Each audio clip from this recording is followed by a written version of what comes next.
According to statistics, only a small percentage of you who watch our videos are actually subscribed.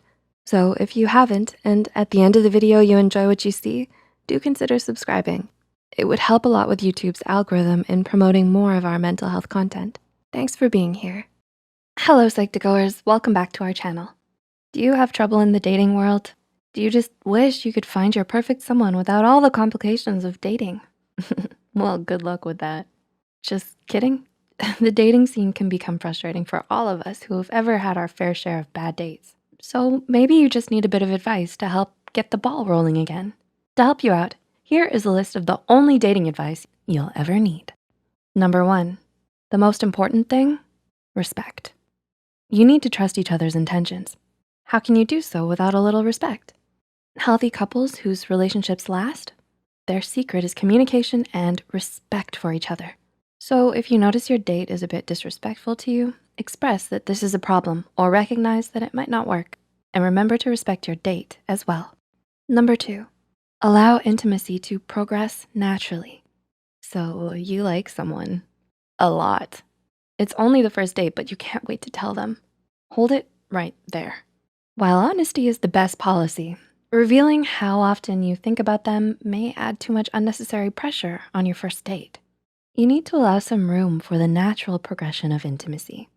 Take it slow, take it easy, and reveal how you feel, but make sure not to reveal too much all at once. It is just the first date after all. Number 3, don't limit yourself to one type. While some of us may think our perfect partner will meet all of our criteria, we may be wrong. And that idea is very possible, so what could you be missing out on? Just because your date doesn't like Star Wars as much as you doesn't mean they can't be the perfect match. Just because you share different interests doesn't mean you won't connect on a deeper level. And just because they're not tall and handsome doesn't mean you couldn't be attracted to them in the future. If our type is always changing, I guess we don't really have one type, do we? Number 4, communication is key. Most people say communication is one of the most important keys to a successful relationship. That and respect are a great combo pack. It's important to be honest with who you're dating. If you're a bit uneasy about something, express it. If you enjoyed your afternoon, don't try to play it cool or play hard to get. Instead, tell them you enjoyed getting to know them. Be honest about who you are and how you feel, as long as it's not a bombardment of love confessions on your first date. Number 5, focus on who you are now. Early on in dating, it's a good idea to focus on the person you are now rather than discuss your past self. It's important for couples to know a bit about each other's past, but the time will come for that later. Those first couple of dates, show them who you've become. Try not to talk too much about your mistakes or exes. Early on, they're here to get to know who you are now.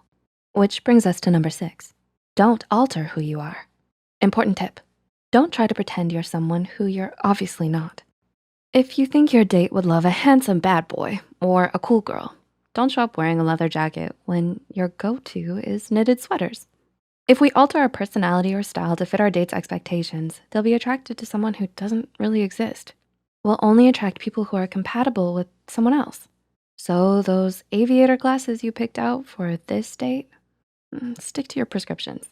Number 7, don't control the conversation. It's important for both dates to show interest in each other.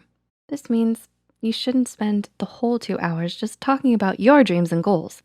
Ask your date how they feel and give them time to ask you some questions too. Remember, it's about how both of you feel and if you're compatible.